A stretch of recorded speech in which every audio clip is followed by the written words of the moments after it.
राहुल गांधी जी को लेकर संवेदनशील होगी। विश्वास जी, आपके नाम में विश्वास है, आपके नाम में विश्वास है। मुझे बताइए, कोई बच्ची, कोई पीड़ित का परिवार कैसे विश्वास करेगा इस पर कि उनकी लड़ाई तो वहीं रह गई।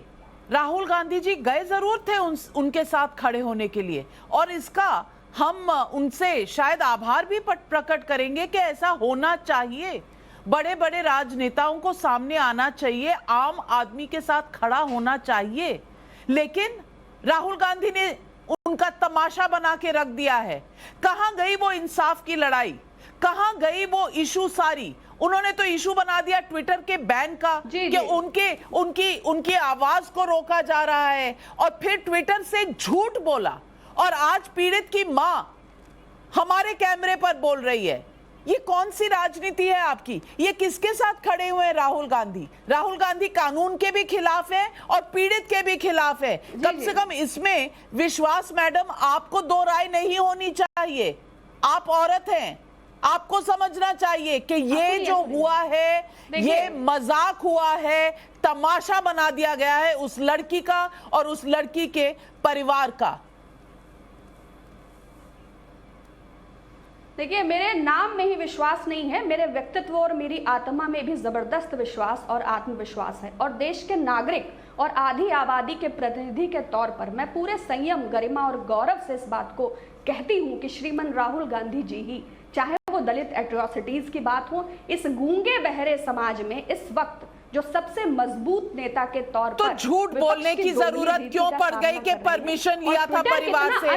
झूठ बोलने की जरूरत क्यों पड़ी? झूठ जो पकड़ा जाए, झूठ जो एक दो दिन में पकड़ा जाए, ऐसा झूठ बोलने की ऐसी क्या मजबूरी थी राहुल गांधी के लिए? खड़े हो जाते उनके साथ, लड़ते उनके लिए, लेकिन झूठ बोलकर। अगर बात आपको झूठ पर करनी है तो ये बात आज की सिर्फ झूठ पर है, क्योंकि उसकी माता जी ने कहा है आज कैमरे पर कि हमारे पास परमिशन लेने कोई नहीं आया।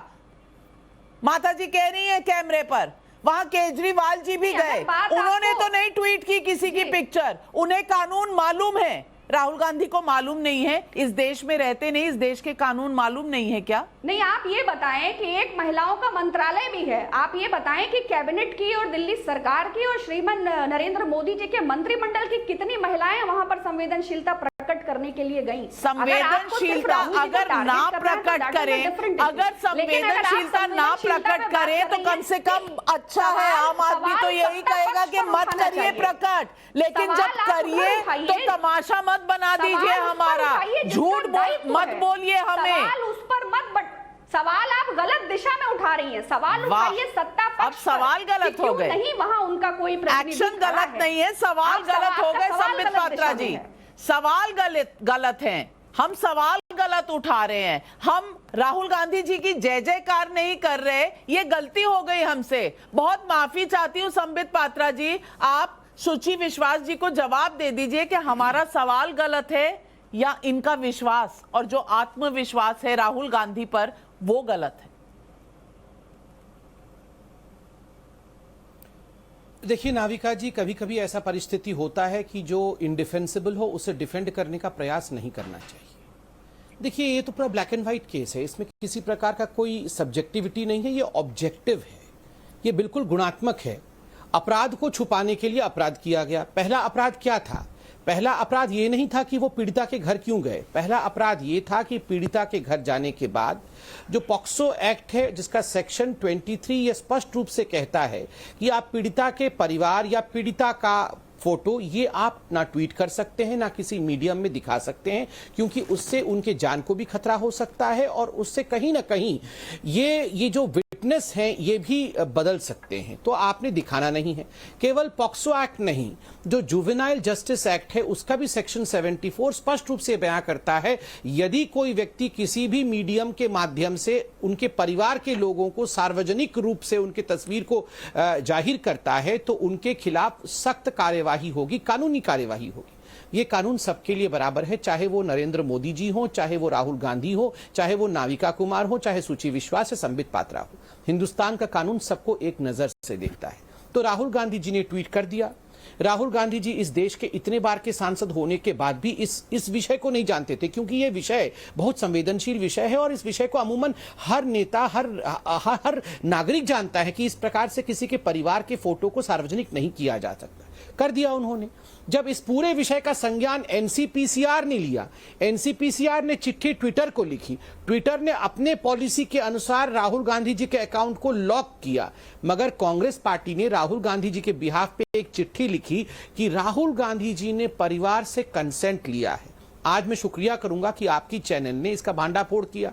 खुद मां ने, कोई बीजेपी की प्रवक्ता ने नहीं, पीड़िता की मां ने खुद ये 4 बार बयान दिया और कहा कि नहीं, हमने ना लिखित रूप से, ना मौखिक रूप से, ना अंगूठा लगा करके, ना हस्ताक्षर करके किसी प्रकार की स्वीकृति प्रदान राहुल गांधी या कांग्रेस पार्टी या किसी को भी नहीं किया है। और मैंने आपके चैनल को देखा, माता जी ने खुद घूंघट करके, ताकि उनकी जो पहचान है वो जगजाहिर ना हो, उन्होंने अपने परिचय को भी पूरे दुनिया के सामने जगजाहिर नहीं किया, जो कि कानून है। जब खुद वो नहीं करना चाहती तो जबरन राहुल गांधी उनके परिचय को क्यों जगजाहिर करना चाहते हैं? और तो और एक अपराध को छुपाने के लिए आपने कंसेंट लेटर के मनगढ़ंत कहानी को, एक फैब्रिकेटेड स्टोरी को, एक झूठ को, एक फरेब को आपने आगे परोसा। एक अपराध के लिए दूसरा अपराध किया। और जितने कांग्रेसी हैं, 40,000 लोगों ने इस पूरे विषय को ट्वीट किया और उसी फोटो को ट्वीट किया और कहा मैं भी राहुल गांधी। मतलब राहुल गांधी जी गड्ढे में गिरेंगे, राहुल गांधी जी कानून नहीं जानेंगे, तो इनकी जो फौज है ये कांग्रेस पार्टी की, ये फौज भी गड्ढे में गिरेगी, ये फौज भी कानून का उल्लंघन करेगी। 40,000 लोगों ने ट्वीट कर दिया मैं भी राहुल गांधी। तो ये पीड़िता के जस्टिस के लिए गए थे या राहुल गांधी जी के जस्टिस के लिए गए हैं? और